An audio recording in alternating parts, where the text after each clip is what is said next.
Gusto ko pa rin yung adrenaline rush na makakaoli ako. Yung rides ako. Pa-ibang feeling yung nararamdaman ko eh. Pag nag-i-skate ako eh. Kung ano yung nararamdaman ko nung teenager ako noon, ramdam ko pa rin hanggang ngayon. Yung adrenaline rush nga, tsaka yung kasabikan na, uy, mag-i-skate ulit ako, mag-i-skate ako.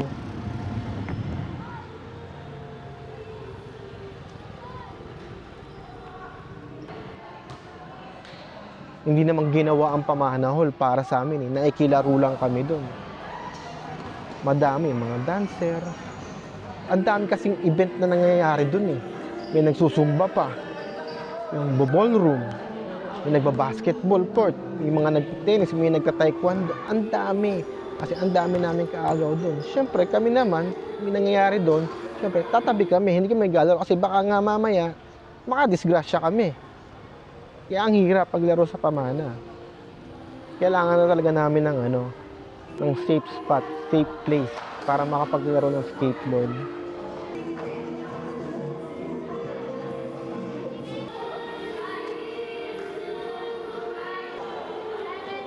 Mga matandang skater, may inuman sila doon sa bayan. May tindahan ng lambanugan doon na pwede ka din uminom doon. Eh palagi kami nakapatambay doon, doon na rin kami nagiinom. Pamana sa amin ng mga matandang skater, eh di, doon na lang din kami tumambay ng time na yon. Kaya lang ba nag-skate through? Mahilig kayo sa lambanog? Oo, syempre naman, kaya nga nakapainom ng lambanog eh.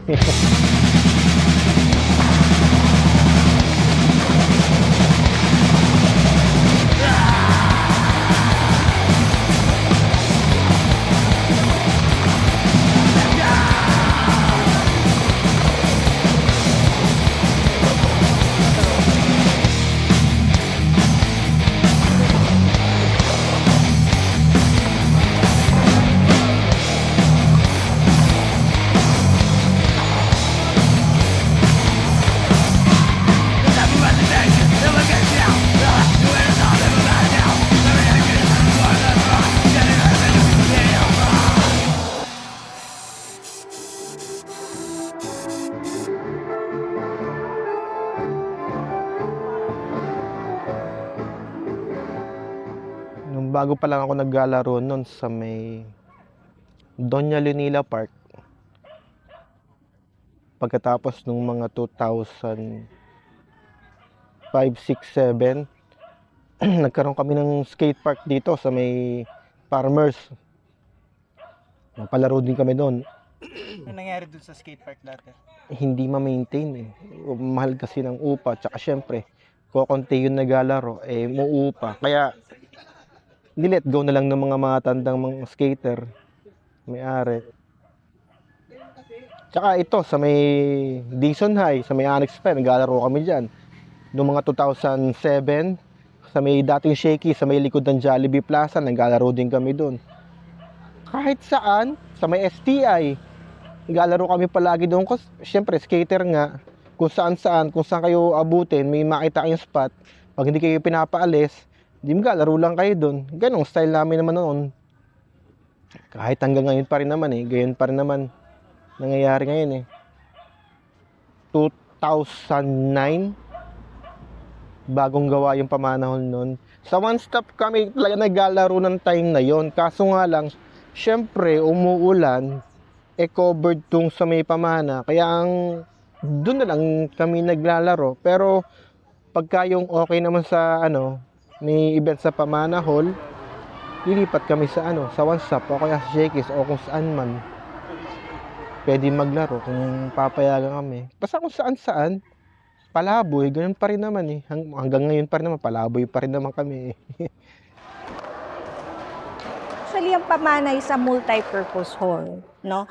Pinangalan lang siya sa Pamana kasi Pamana is intended for the senior citizens, no? Pero kahit siya ay nakapangalan sa senior citizens, kung makikita nyo naman, lahat ng activities wina-welcome at pwedeng i-conduct sa Pamana Hall. You just have to secure the permit. Katulad din ng mga covered courts and public spaces dito sa atin. Mostly our students doing their rehearsals official functions of the city government, yung mga offices, and a few, yung mga skaters before it's renovated. I'm seeing skaters doing their thing dyan. And madami din mga siguro business establishments na nagkakaroon ng mga promotional events. They also hold it at Pamana Hall.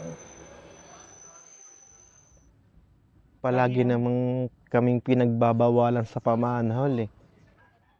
Kami nilang talaga ang nagpupumilit na maglaro doon kasi wala na nga malaruan. Bakit kaya kayo pinagbabawalan? Hindi ko na rin alam. Sobrang tagal ko nang nag-i-skate. Hindi ko na alam kung ano yung, kung bakit, anong rason nila. Yes, before may nakausap na akong grupo ng skaters, they approached me. Kasi parang ang nangyari before is hindi sila makagamit kasi pinagbawalan sila. Kaya sila pinagbabawalan. It's not because ayaw paggamit ng pamana. It's first and foremost for their own safety. Kasi yun ang biling-bilin sa amin ng city mayor, ng ama ng lungsod, na lahat ng mga activities, mapa-sports man yan, ay i-consider namin parate ang safety. You could attest to the fact na hindi lahat ng skaters ay mayroong sariling safety gears, no? So, very few sa nakita ko ang nagko-comply doon sa requirement na yon.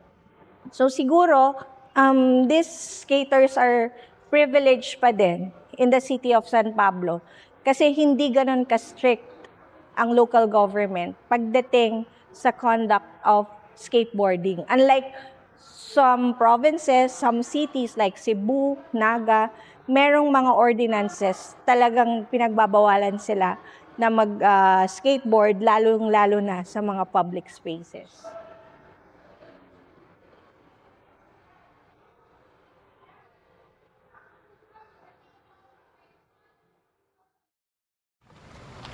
Hassle sa movements. Parang restricted pag naka-gear. Restricted yung movements. Safe nga talaga pero yun nga, pigil yung galaw mo, parang nakakailang. Tsaka ayoko ng rules. Kadalasan ginagamit dyan pag pang park, tsaka pang beginners. Para syempre hindi pa ganun ka yung balance, kaya kailangan talaga mag-safety gears. Street nga eh. Street, do or die nga eh. Kaya nga nga ko zero or die eh. Yun talaga yun. Mag-helmet ka, puta. Sige nga, mag-helmet ka dyan. Sige nga, protektado ka. Pero hindi ka, ang hirap maglaro nun. Ang hirap maglaro. Puta. Ang baduy nun. Mahirap mag-judge, no? Kaya lang based on what I hear, no, medyo some say maangas, some say na nakakasira sila ng facilities, which hindi natin maalis yon because of the kind of sport, the kind of activities, the kind of stunts that you do. Talaga namang minsan talaga makakasira or napakadelikado. So siguro yun yung nagiging source ng maling impression sa mga skaters. Merong perwisyo talagang skater na gumagamit diyan. Kasi pag minsan kagaya niya yung aming bangko, nasira, pinag-aanuhan nila. Araw yun na Sabado, wala kaming tinda. Ginagamit nila. Nasira, wala na silang pakialam. Kaya perwisyo talaga. Yung mga nakikita ko naman dito, mga mababait naman. Kung may mga ibang pasaway, siyempre wala naman yan sa kung ano hilig mo. Nasa ugali yan eh. Nasa ugali, wala yan sa kung nag-skateboard ka o nag-basketball. Meron kasing mga mahilig sa skateboard, mabait. May yung nag-skateboard, pasaway, matigas sa ulo, ganoon lang. Pero kalimitan nakita, mabait naman sila, tahimik lang naman. Kung hindi mo kakasapin, yung hindi imik. Ito nakita ko sa nila, parang maganda yung banding nila. Para nakapag-release sila ng mga problema nila. Pasakita, masaya naman sila. Masaya sila sa ginagawa nilang yun. Para meron silang companionship. Ito yung mga sinulatan ng mga batang skater. Recently lang to, mga last year lang. Siguro mga bakasyon yun. Mga batang skater kasi, kaya ganun. May CCTV kasi dito eh. Kaya ang sabi nga daw, may dala daw ng skateboard. Hindi naman namin matukoy kung sino. Ginawa na lang namin, sabi namin kay kuya, maayos naman kausap si Kuya Guard. Pininturahan na lang namin, ganyan, napahiya. Pas marami pa doon sa likod, sobra pa doon. Sobra, ang dami. Kung sino-sino lang din ang mga ano, susunod dyan, mas mga skater. Ito, bago, pininturahan na lang din namin to. Kahiyaan na lang, pininturahan na lang din namin to. So, ayan oh, ito pa oh. Pininturahan na lang din namin to. Tingnan mo naman to oh. Akala nila cool mag-vandalize. Munisipyo to eh. Kapitolyo to. Nakikilaro lang kami dito.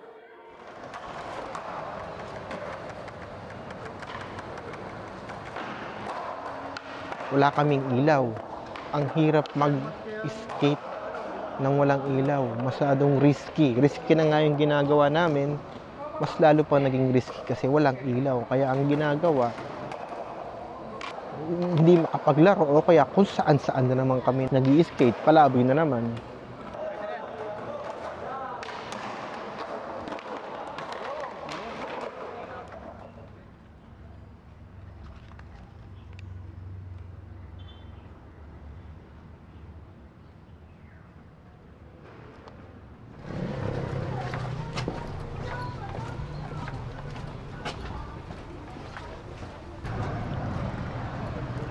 Usap namin yung chairman doon. Bibigay kami ng letter doon para sa request letter para sa lighting, sa ilaw. Kaya sabi nung chairman na okay na daw yon kasi hindi na daw kaya ng expenses ng barangay kung papailawan pa kami. Expenses ng barangay yun eh. Sabi na lang niya nung barangay chairman doon na sige, maglaro na lang kayo dyan. Eh di, oo na lang kami. Sino po ang nagbabayad ng kuryente sa pamanaw? Barangay po ba o sa Kapitolyo? Of course, city government. Oo, city government. Kasi lahat naman ng public spaces natin dito, city government ang nagbabayad. Ang sabi? Nga. Hindi nga tingnan yung letter eh. Oo, hindi pinasa yung letter.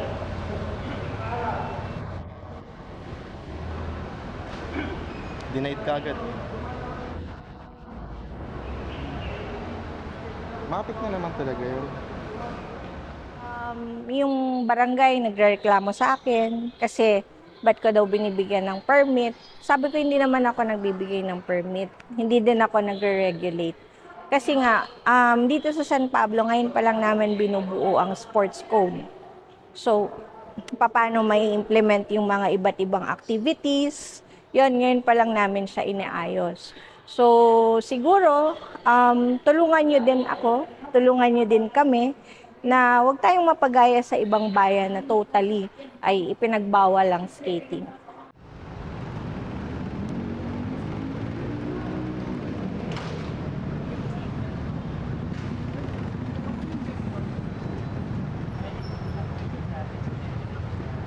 Yung sports commission ng San Pablo ng LGU dito sa atin, okay sana. Kaso nga lang parang napaka-komplikado. Ang hirap gawin ng mga sinabi nila. Kasi parang ang gusto lang naman namin, konting spasyo lang eh. Konting spasyo lang ang kailangan namin. Hindi namin kailangan ng magarbong skate park. Yes, actually they're requesting for a skate park kung magagawa daw ng LGU na magkaroon ng skateboard park, parang ganon. Well, sabi ko nga, ang bawat bayan kasi may kanya-kanyang priorities eh. So, maintaining a skateboard park is no joke. Kasi it requires safety, again. It requires people or human resource that will, of course, have to be accountable for the safety of the users of the facility. And alam naman natin dito sa San Pablo, ang priorities natin muna after kagagaling natin sa pandemic, we're still at the recovery stage. Kita nyo naman. So makikita nyo naman ang priorities natin. It's always indigency programs, infrastructures, and education. Kasi yun ang kailangan natin. So hindi naman sinasabing hindi priority ang mga sports, no? Na hindi pinapansin. It's just that we are setting our priorities base sa kakayahan at base sa kahandaan ng LGU at ng mamamayan. Kaya kasi ang gusto ay ng yung palagi tayo naka-headgear. Ang gusto nila may aim, tsaka may organize tayo. Maging organized. Hindi basta lang tayo maging manglalaro. Kasi unlike any other sports, ang skating kasi, or skaters, very limited yung mga implementing rules and guidelines for the conduct eh. So unlike other sports na nahahandle ko, na very strict yung mga coaches when it comes to safety, no? So sa skating, wala, exhibition talaga, bala kayong maghihagis dyan, kung sino tamaan, okay lang. So yun lang yung napapansin ko, and yun lang yung concern ko as sports officer na nakakakita. And there were times na talagang nilalapitan ko sila at pinapaalalahanan ko, nakikita ko na nag-skating sila while smoking, nag-skating sila na nakahubad, which is very inappropriate.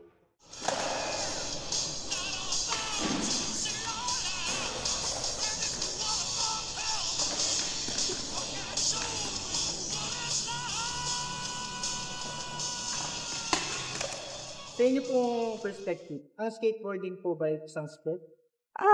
Yes, it is. Kasi ang sport naman is madaming fields, no? So in the Philippine setup kasi, skateboarding is in line with the amateur sports. So dati kasi ang skateboarding wala lang. Ngayon, nasa Olympics na tayo. So maganda yung nagiging drive ng Philippine Sports Commission na unti-unti nilang nare-recognize at sinusuportahan ng skateboarding. Sa akin para sa akin hindi siya sports eh. Para siyang lifestyle na eh. Ganun ng skateboarding sa akin eh. Kasi marami akong nakilala dito eh. Hinubog ako ng ng skateboarding yung pagkatao ko eh. Gawa ng skateboard eh. If I am a skater, if I'm a leader of a skating community, what I'm gonna do is ipunin ko yung mga skaters, we set our rules, we become tools or arms of the government in promoting a safe and responsible skateboarding in the Philippines. Sa skateboarding kasi mahirap maglider-lideran eh. Mahirap sabihin na, ikaw ang president, o ikaw ang chairman, ikaw ang vice president. Ganyan ang gusto ng LGU, yung sobrang organized. Pagkatapos magiging part na kami ng local government na ganyan. Pag minsan kasi ang nangyayari doon, nahahaluan nga ng politika. Ayun nga ang iniiwasan namin. Masyadong gumugulong isang bagay pag nahaluan ng politika eh. Pwede kayong maging part or maging arm ng government na magturo sa mga bata at mag-develop ng grassroots program for skateboarding. Which is matagal na namin ginagawa yon nung papa-event kami. 2012 pa lang nagpapa-event na kami. Skate track, skate competition, nag-skateboard habang may tumutugtog na banda, may mga artist, local artist.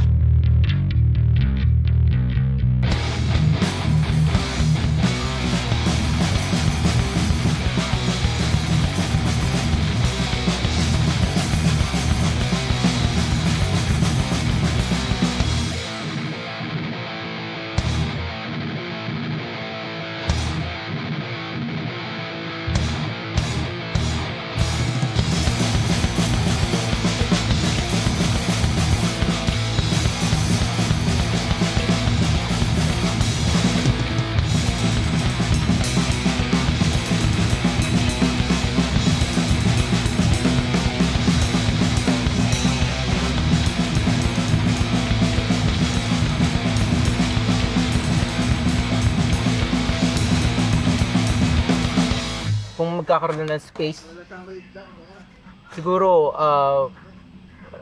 may ambag din to sa turismo eh.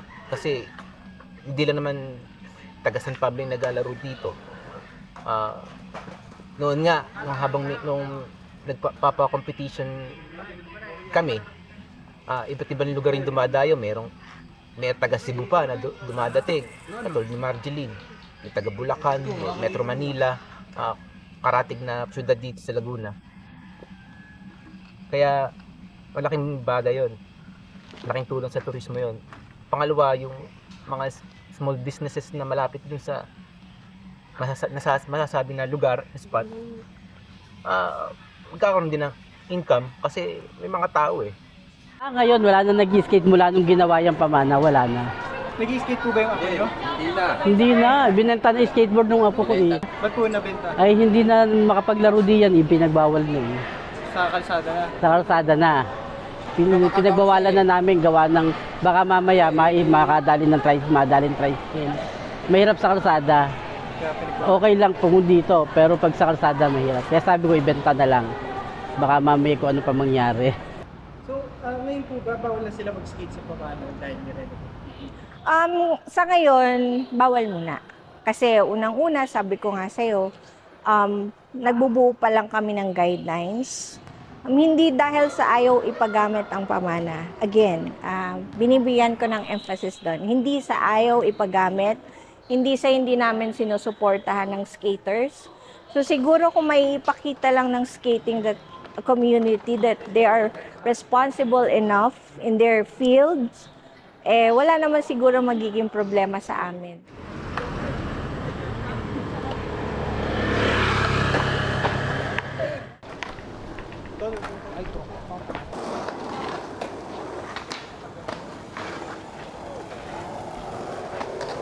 Ba't kayo dito na naglalaro sa league? Kasi pinalayas namin ito sa long time spot natin, yung pamanahon. Wala eh. Ginawa na daw nila rubberized. And, ano to? Nirenovate na nila. So, hindi na tayo pwede mag-skate doon. Apparently, hindi na pala siya public. I mean, hindi na siya for public use or skater use. Pwede lang siya gamitin ng pwede nilang pagkakitaan, like basketball, kasi tinayuan nila ng basketball court, nilagyan nila ng ring, doon kikita sila. Pero pag skaters, wala sila kikita. Wala talagang suporta dito sa San Pablo ang mga skater. Sure yun. Ano pa, kumbaga, laid back pa din yung pag-iisip ng mga tao towards skater dito sa San Pablo. Parang, tingin pa rin nila dito rebellious na sports. Kalat sa kalsada, magulo, punks, barubal. Di ba nagpasa ka ng letter? Kanino? At sa ano? Sa Ano nang... konsehal. Kaso, wala, deadma. Siguro either wala siyang power over that or hindi priority ng gobyerno yon ngayon kasi mag-election. Anong masasabi mo sa pamana? Wala. So long. Tapos end of an era. End of an era.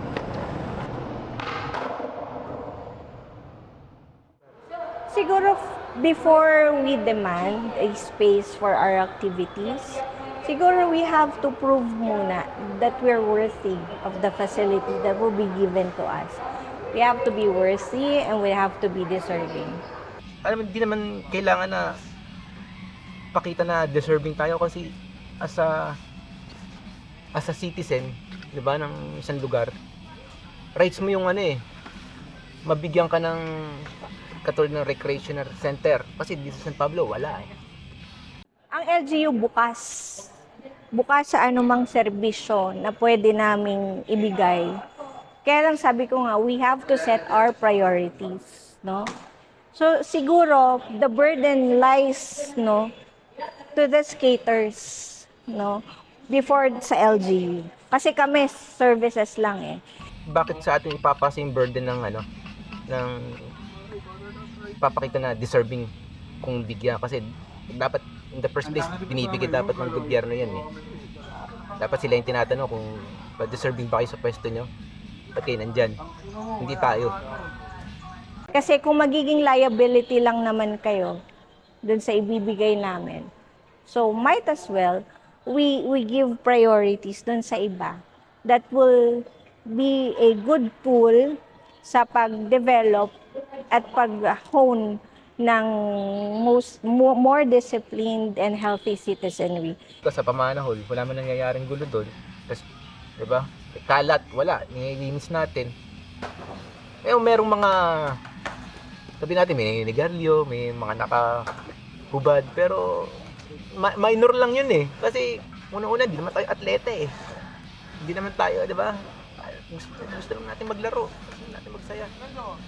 So siguro we just not exist as a group of youth na mahilig sa skateboarding. Siguro it's better if we exist with a purpose. Siguro pag ganun tayo magsisimula, mas maganda yung magiging flow ng ating relation ng skaters at ng LGU. Wala naman purpose talaga eh. Kung isipin mo, gusto lang naman ng mga skater na maglaro, magsaya. Siguro, pwedeng sabihin na ipakita ko ano yung kultura ng skateboarding kasi yung skateboarding naman hindi lang naman siya tungkol sa skateboard. Pwedeng nakakabit dito yung music, yung art, visual art. Siguro ayun, may pakita, may spread out yung paano yung kulturang yun. As rules naman, wala talaga eh kasi skateboarding is freedom eh.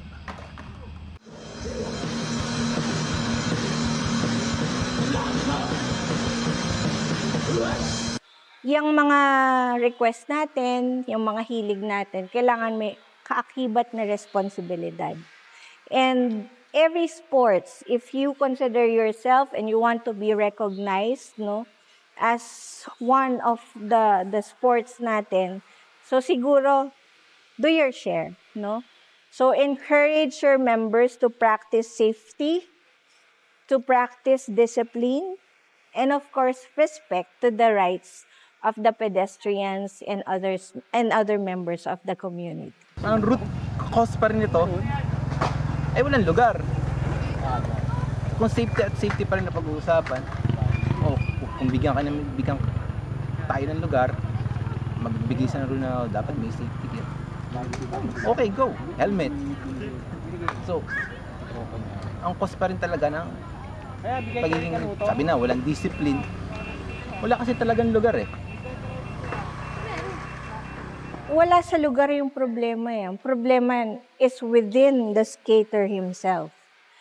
Kung taglay niya sa sarili niya, yung disiplina, kung sa gagawin niya ay the public can vote safety, siguro kahit saan pwedeng gawin eh. Kailangan nila sarili nila. Para bagang sa basketball court, para magkaroon ng ibang pamimilian. Hindi lang basketball ang sport, hindi yung may skateboard. Para ma-develop din. Parang pangit kasi pag yung basketball na lagi mo nakikita ng sport. Kailangan lumawak. Malay mo, mas gumaling ang Pilipinas doon, hindi sa basketball, hindi sa bilyar. Sa skateboard din. Siguro, hindi ngayong taong ito, baka mga ilang years, 5 years, 10 years, para maging mahusay naman tayo sa skateboard. Maganda marami tayong pinamimilian. To all the skaters in San Pablo, hindi lang sa San Pablo, pati doon sa mga karatig natin bayan na dumadayo. So, huwag kayong ma-discourage. Huwag magiging maliit ang tingin sa sarili dahil yun yung pinili niyong sports. Walang mali sa skateboarding. Makapag-aral ka mag-dribble in a day. Makapag-aral ka mag-shoot in a day. Pero yung ollie, yung basic trick ng skateboard, hindi mo matututunan within a day eh. Kailangan mo within a month siguro na training, na practice. So sabihin mo ang baba ng tingin. Hindi. Sorry for my words. Achievement na yan eh. Matuto lang mag-ollie eh. Ang taas mo ng tingin mo sa sarili mo. Kasi hindi lahat nagagawa yun eh. Dati nung may lumapit sa akin, I encourage them to make partnership or to do partnership with private sectors. Kasi siguro there will be private entities who would be interested in the field of sports. Kasi sa ibang bayan naman, hindi naman talaga LGU, mostly are private, no? So, may mga, siguro may mga malalaking properties dyan or mga old warehouses. So, lahat naman magagawa ng paraan.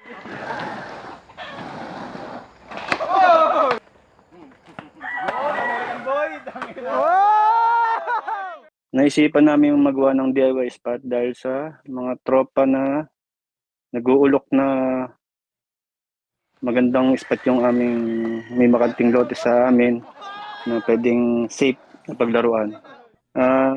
Nagsimula yun ng idea ng pagpapatayo ng DIY spot sa amin ay noong 2010 siguro, nung estudyante pa kami. Then, ayun nga, naging busy din. Then, dumating nung pandemic ng 2020. Nag-idea ulit kami na Ron na gumawa ng mini ramp. Sa natuloy din yung aming plano. Hindi pa nga perfect yung yung mini ramp. Ilang beses pang nirebisa. Then, ayun nga, yung after nun, sa mga lokohan ng mga tropa, di sabi, pahabain natin tong laruan. Pwede naman natin yan. Basta sabi ko lang sa kanila tayo magpapaalam sa aking magulang para safe naman. Yun, pumayag naman sila na gamitin yung lupa. Nga sabi ko sa mga kabataan, sa mga tropa, ay pahalagan yung laruan kung maging matutuloy. Kasi ay wala din kasing spot sa atin na permanente. Sa pangpamanahol, wala na rin. Lake, ang dami naman nadaan. So, sana ay matuloy yung ating planong mini DIY skate pad.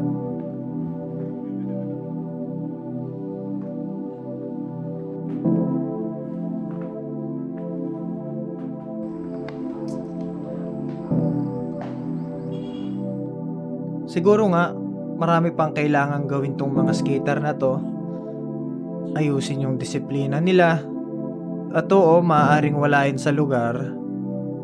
Pero siguro, wala lang sila sa tamang lugar. Iikot at iikot pa rin tayo sa kawalan ng lugar. Kung ang usapin lamang ay tungkol sa kaligtasan ng mga skater at ng mga taong nasa paligid nito. Kung wala silang espasyong ligtas para sa kanila, saan sila pupunta? Saan sila pupulutin, di ba?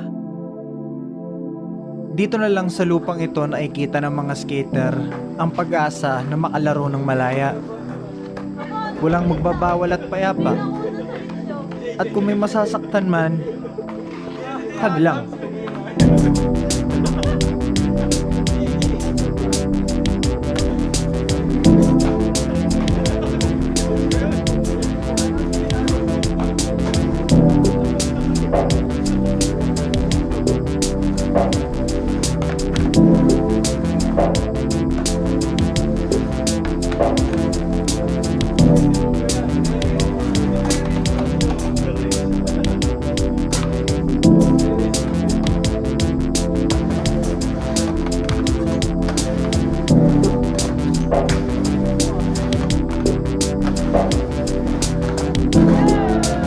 Skateboarding is life for me.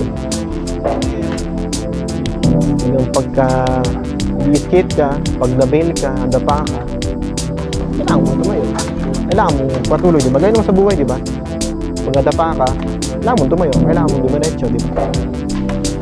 Yun ang skateboarding sa akin.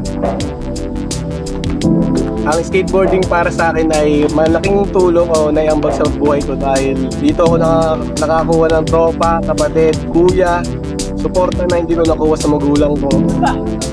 Kaya naging masaya ako dito. Expression ng skateboarding. Yung may express lahat ng trip mo alam mo may kanya-kanya tayo style sa buhay. More than sports, subculture, art. Magiging kontento mo sa simpleng bagay, ma-appreciate mo yung simplicity. Kaya, skateboarding, Siguro hindi ako nag-skateboarding. Hindi ako yung taong ako kung sino ako ngayon. Parang pwede mo siyang gawin araw-araw din. Pwedeng bansuit lang, gano'n. Pero masaya pa din. Ayun lang. Skateboarding masaya. Kalayaan maglaro. Malaya kang gawin yung gusto mo. Pero sa ibang laro, makakasakit ka. Ito, sa sarili mo sasaktan mo eh.